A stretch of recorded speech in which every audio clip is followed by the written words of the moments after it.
যা বলেছে করুন, যারা ভারতীয় নয় তাদের নাম থাকবে না। সে হিন্দু হোক মুসলমান হোক, ভারতীয় যারা নয় তাদের নাম থাকবে না। আর যারা শরণার্থী হিসেবে হিন্দুরা বাংলাদেশ থেকে এসেছেন তারা সিএর আওতায় নাগরিকত্ব পাবেন এবং তাদের নাম ভোটার লিস্টে থাকবে। আর বাংলাদেশে মুসলমানদের নাম থাকবে না। বাংলাদেশ থেকে আসা প্রত্যেকটা হিন্দুর নাম ভোটার তালিকায় থাকবে, কারণ তারা শরণার্থী। আর বাংলাদেশ থেকে আসা প্রত্যেকটা মুসলমানের নাম বাদ যাবে, কারণ তারা ভারতীয় নয়। তৃণমূল গুন্ডাদের পার্টি। এখানেই ডান দিকে চিল্লগ্রামে খুন করেছে দেবব্রত মাইতিকে, এদিকে বাম দিকে মনসা বাজারে খুন করেছে রথিবালা আড়িকে। অত্যাচারী পার্টি। এই দেখুন আব্বাস, এর নামে মার্ডার কেস করেছে, সব হাইকোর্ট থেকে বেল হয়েছে, একে জেল খাটিয়েছে, এই মাসুদকে। মোটামুটি তৃণমূল করতে হবে, মুসলমান হলেও তৃণমূল করতে হবে। ওই জন্য আইএসএফ পেটানি খাচ্ছে। এই বর্বর আবর্জনা যদি পশ্চিমবঙ্গে থাকে, ওরা কোনো পার্টিকে রাখবে না। কিরকম কিনছে দেখছেন না, ডায়মন্ড হারবারে কিনছে, কেজি দরে কিনছে। এখানে একজন আমাদের পঞ্চায়েত মেম্বারকে কিনেছে, পয়সা দিয়ে কিনেছে, ওর মধুয়া স্বামী পয়সা দিয়ে কিনেছে। ওগুলো সেগুড়ে বালি, সেগুড়ে শুভেন্দু অধিকারী আছে।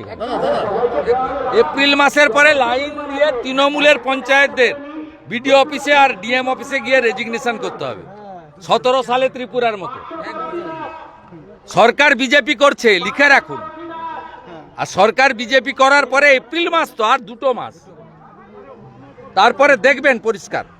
আমি আপনাকে বলছি, নন্দীগ্রাম 21 সালে যেটা বুঝেছিল আজকে গোটা বাংলা বুঝছে। গোটা বাংলার লোক বলছে নন্দীগ্রাম ঠিক। এরা তো মুখ্যমন্ত্রীকে ফেলে দিয়ে আমাকে গ্রহণ করেছে। এরা অনেক কিছু পায়নি, পাওয়ার আশাও করে না, কিন্তু শান্তিতে রাখার কাজটা অন্তত আমি করেছি। এই যে খেলা মেলা, নিজেরা চাঁদা তুলে সব মিলিয়ে একটা ধর্মীয় অনুষ্ঠান করছে, প্রসাদ খাচ্ছে, পায়েস খাচ্ছে, পুজো দিচ্ছে, প্রণাম করছে, মাথায় সিঁদুর, নাম হচ্ছে, সংকীর্তন হচ্ছে, ভজন হচ্ছে। এই যে আনন্দের মধ্যে আছে, এইটা হচ্ছে এখানকার বিধায়ক শুভেন্দু অধিকারী আছে বলে। হ্যাঁ বলেছি তো, রাষ্ট্রবাদী যারা এই বুথে মুসলিম বুথে এজেন্ট দিলে তৃণমূল ভোট পাবে না। গরিব মুসলমানদেরকে ঠকিয়েছে। যত সুযোগ সুবিধা আছে, সুযোগ সুবিধা সুফিয়ানরা নিয়েছে, সাউদ্দিনরা নিয়েছে, কোনো গরিব মুসলমান পায়নি। আমাদের অনেক রাষ্ট্রবাদী সংখ্যালঘু ভাইও এখানে এসেছেন, আব্বাস ভাই, মাসুদ ভাই, যারা ভারতীয় সংস্কৃতিকে বিশ্বাস করেন এবং রাষ্ট্রবাদে বিশ্বাস করেন, যারা উগ্র মৌলবাদ জঙ্গিবাদকে সমর্থন করেন না, তাদেরকেও ধন্যবাদ জানাচ্ছি। আপনারা জানেন যে ঠাকুর শ্রী শ্রী রামকৃষ্ণ দেবের নামাঙ্কিত এই রামকৃষ্ণ সংঘ 30তম বর্ষে পদার্পণ করেছে এবং ঠাকুরের জন্মতিথিকে কেন্দ্র করে এই ধর্মীয় অনুষ্ঠান হয়। এবং ঠাকুরের একজন যোগ্য শিষ্য ছিলেন স্বামী বিবেকানন্দ। তিনি বেলুড় মঠ ও মিশন প্রতিষ্ঠা করার মধ্য দিয়ে, রামকৃষ্ণ মঠ ও মিশন প্রতিষ্ঠা করার মধ্য দিয়ে গোটা পৃথিবীতে ঠাকুর রামকৃষ্ণ দেবের যুগাচার্যের তিনি তার বাণী, তার কথা সর্বত্র ছড়িয়ে দিয়েছেন।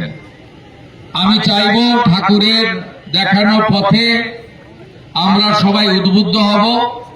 ভারতীয় সংস্কৃতি, সনাতন সংস্কৃতি এবং আমাদের সকলের যে মঙ্গল কামনা করার জন্য স্বামী বিবেকানন্দ যে মঠ মিশন প্রতিষ্ঠা করেছিলেন, তার 4টে দিক আছে।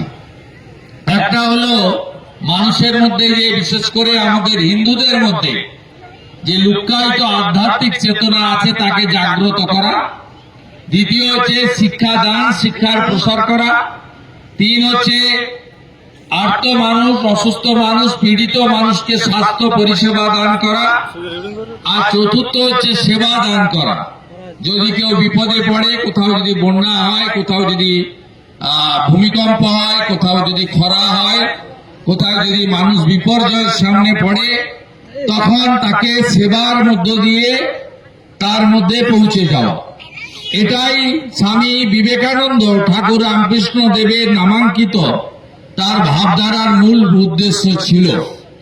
ঠাকুরের যত আদর্শ, সে প্রচারের কাজ রামকৃষ্ণ মিশন মঠ ও মিশন করে।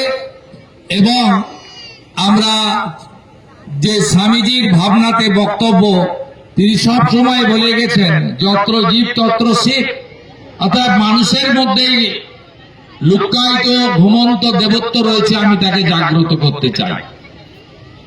ঠাকুরের প্রতিষ্ঠিত এই প্রতিষ্ঠানে স্বামী বিবেকানন্দ বলেছেন, ব্রহ্ম হতে কীট পরমাণু সর্বভূতে সেই প্রেমময়, মন প্রাণ শরীর অর্পণ করো সকে এসবের পায়ে, বহুমুখে সম্মুখে তোমার ছাড়ি, কোথা খুঁজিছ ঈশ্বর, জীবে প্রেম করে যেই জন সেই জন সেবিছে ঈশ্বর।